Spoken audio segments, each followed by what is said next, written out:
The 2019 NFL Draft for the Arizona Cardinals is going to be determined by how well Kyler Murray turns out as the franchise quarterback of the Cardinals. It's really that simple. If he turns out, it's a great draft. If he doesn't turn out, then you're regretting possibly trading Josh Rosen to the Miami Dolphins. What's going on? It's Mitch here of The Bottom Line View, here to give you my draft grade, my analysis of the Arizona Cardinals 2019 NFL Draft. Gronk, spike the like button, subscribe to the channel if you haven't already. Let's get right into my thoughts on the Cardinals draft. This one was a pretty sexy draft. I think Cardinals fans out there will really like some of the names that the Cardinals went out and drafted.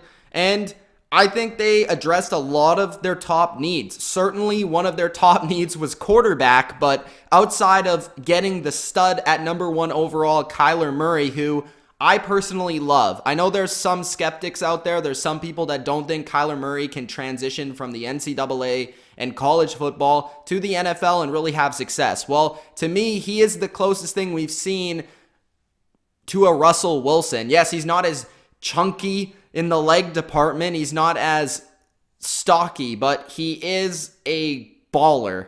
He has a great arm, and not only is his arm great inside the pocket, but it's great outside the pocket. He makes very unique Patrick Mahomes, Russell Wilson-like plays outside the pocket with that baseball type of arm and delivery. He can go on the move and make plays.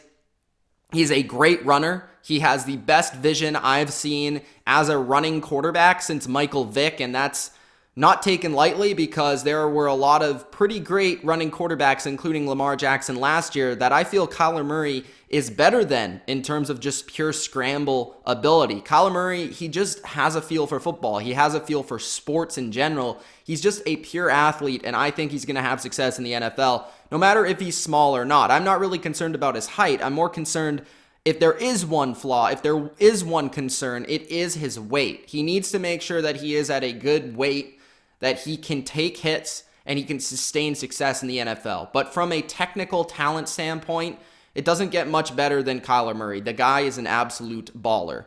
Now, moving on, you need to support your new franchise quarterback. And really, when you look at the Cardinals roster, I thought they were going to be one of the worst teams in football this year, and they very well might be with a rookie quarterback and a rookie head coach. But when you look at the talent on this roster, it's really not that bad of a roster.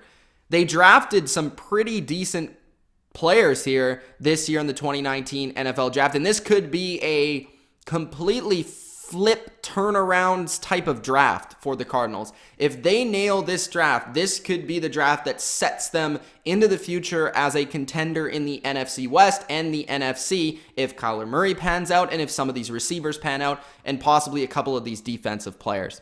So let's look at the wide receivers that you surrounded Mr. Kyler Murray with. So you added Andy Isabella in the second round, which I feel like maybe a little bit of a reach, and I know a lot of people have been talking about that 62nd overall in the NFL draft out of Massachusetts, but I think that Isabella is an interesting receiver. He is a really fast white guy. Who knew that that actually existed at the wide receiver position, but it does exist. He's 5'9". He ran 4.31. To me, he compares to like a down the field stretcher. Like, he kind of reminds me a little bit of like Brandon Cooks. I don't think he'll ever be as good as Brandon Cooks, but that's kind of the similarity that I have in my mind. He's going to be a guy that can go deep. He can play a little bit in the slot. He can play a little bit outside. He needs to work on his physicality at the release point to get off of the line of scrimmage. But I think he is a guy that allows the Cardinals to do everything underneath because his speed will threaten the defensive backs of the opposing offense. And Cliff Kingsbury needs that field stretcher. He needs a guy with that speed to stretch out a defense. And Andy Isabella is going to give that immediately to this offense. I think that the wide receivers on the Cardinals are kind of shaping up. You have Christian Kirk from last year's draft, who I'm not a huge fan of. I think that he might end up being an okay receiver, but I can never see him being a great receiver. I just think he's not really made to be a pure route runner. He's kind of a downfield guy. He can run a couple of routes here and there, but he's another guy that's a downfield threat. I think Andy Isabella has a little bit more flexibility and versatility in his game in terms of playing multiple spots at the receiver position, being able to run the route tree a little bit better than a Christian Kirk, and I wouldn't be surprised if Isabella is a more effective player than Christian Kirk is even this season, just in his rookie season.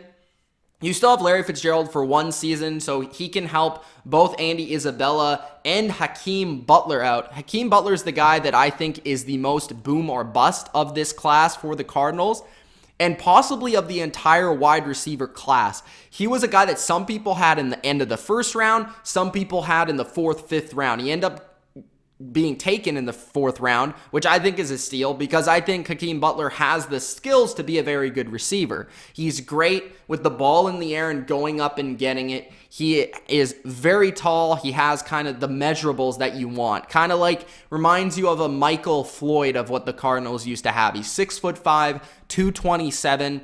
He again is a guy that can run down the field as a deep threat, but he's more of one of those guys that can go up and get the football in contested catch situations. So you get a guy that's a little bit smaller, a little bit more of a slot guy, and a deep threat and a speed guy in Isabella, and you add a bigger body, go up and get it type of receiver in Hakeem Butler. So I like the mix there that they brought in.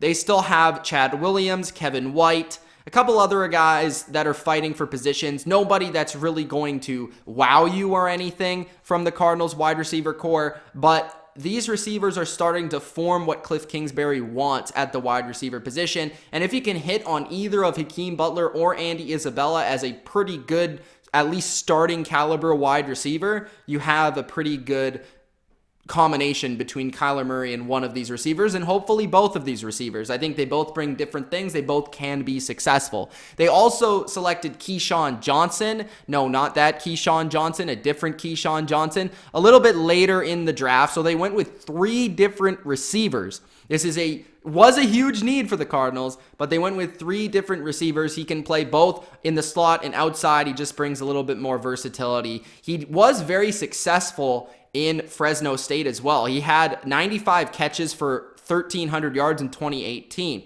He's not really the athletic profile of a guy like Isabella or a guy like Butler, but he was very productive in college, and that sometimes can lead to success in the NFL as well. So those are the 3 players that the Cardinals selected, all different type of receivers, and that's why it's intriguing. But I do like what they did here, adding some targets right away for Kyler Murray. Now, they also added a couple of offensive linemen just as backups. Gilliard and Wilson at the tight end position, Gilliard at the center position. A little bit later in the draft, just to, form out their draft. In the 6th round, they got Gilliard out of Georgia. And I always like guys out of big schools on the offensive line like Georgia. Especially, just being a Patriots fan, just Georgia alone, there's 2 starting players on the Patriots offensive line from Georgia. Typically, those players are a little bit more pro-ready. Typically, they're a little bit better on the offensive line.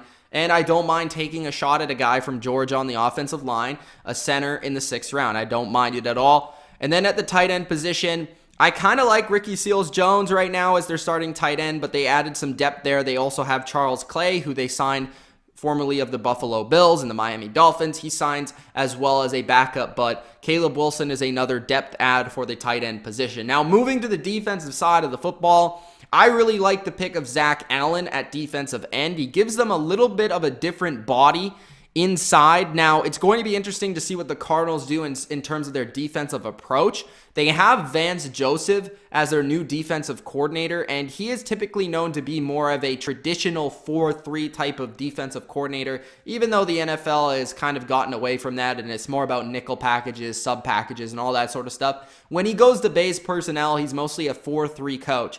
Now, will they stick with their 3-4 type of style, or will they go to more of a 4-3 base look? That really, we'll have to see, but they have 3-4 personnel, which is interesting. I think Zach Allen can perfectly fit that sort of 3-4 style of defensive end that they're looking for. He really impressed me on tape. I think he was one of the guys that was borderline top 10 in this class in the edge department. 3rd round, 65th overall, I think is a good pick. I just think he's a guy that's ready right now. He has great size. He's a great run-stuffing end. He's not the greatest pass rusher in the world, but he uses his strength. He uses his body, his frame to push back opposing offensive linemen and make it tough on an opposing quarterback. So 6'4", 281. He fits that profile that the Cardinals are looking for along the defensive line. And I think he also has some versatility because he can be a 5 tech, but he can also move inside as a D tackle if you want him to in more of a 4-3 style of defense. So it's going to be interesting to see what Zach Allen brings to this, but he's at least going to be a depth player and a nice depth player behind the likes of Corey Peters and Chandler Jones, possibly Rodney Gunter and Kim Diche. So we'll see how he filters into the mix, but I think that Zach Allen is a solid piece who can contribute right away on this defense.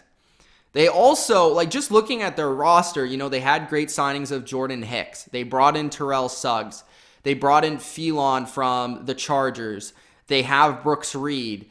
They brought in a lot of different players. They signed DJ Swearinger late last season. I really like Budda Baker. They signed Robert Alford, who, yes, had a rough season with Atlanta, but he's an upgrade over what they had.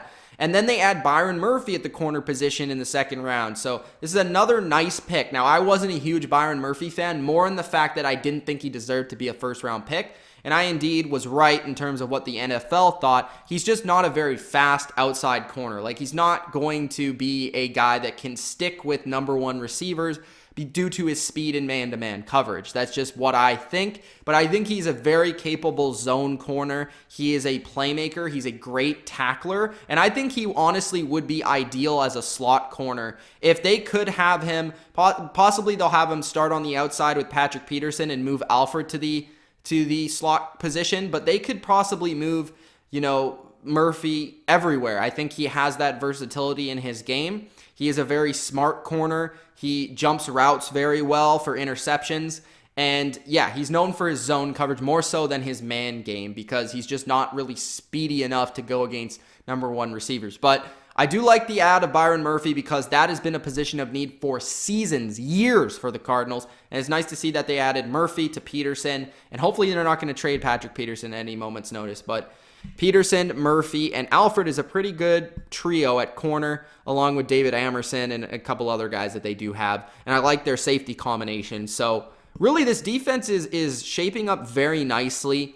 And I think the Cardinals had one really good draft. I think they got a franchise quarterback. I think they got a couple of receivers that are both different, that can contribute, and I think will be successful players. I don't know how successful, but will be successful. And then you look at the defensive side of the ball. They got a Zach Allen who will contribute right away, and I think will be a solid NFL player. Byron Murphy could potentially be a very good corner, potentially just a good corner, but he is smart enough to play corner. And then Deontay Thompson, they also got at free safety. And it's always nice to have that 3 safety rotation in the NFL in this day and age. So I think that the Cardinals did a great job in targeting some positions of need, but also targeting players that I think will be good pros in the NFL. And I think it also helps that Cliff Kingsbury was in college. He knows these players very well. He knows this kind of group of players, and that's something that helped Pete Carroll in college going to the NFL with the Seahawks not too long ago. Hopefully this can help the Cardinals with Cliff Kingsbury also knowing the players, knowing the talent, and knowing the draft classes that are coming up as well to build a very nice team around their new franchise quarterback, Kyler Murray. But like I said at the beginning of this, if Kyler Murray works out, this draft works out. If he doesn't, it doesn't work out. It's as simple as that. That's my opinion on the Cardinals draft class. If I had to grade it, I would give them an A. Honestly, I think they did a really good job. Yes, it was actually, let's change it to an A-, because I do believe they could have went with more offensive line help, possibly gotten an offensive lineman a little bit early. I understand that they are hoping that their offensive line can actually stay healthy this year, but I think they could have added offensive lineman a little bit earlier than they did. But overall, man, I think an A- is a fantastic grade. They filled the wide receiver position. They filled the corner need. They filled the quarterback spot. They added another depth player at the defensive line. So I really, really like what the Cardinals did in this draft. I think it could potentially be a great draft class that a couple years from now we're looking at saying, hey, the Cardinals, they really struck gold in the 2019 NFL draft. Let me know in the comment section below what you guys think of this draft. Gronk, spike the like button. Subscribe to the channel if you haven't already. It's Mitch of the Bottom Line View. Peace.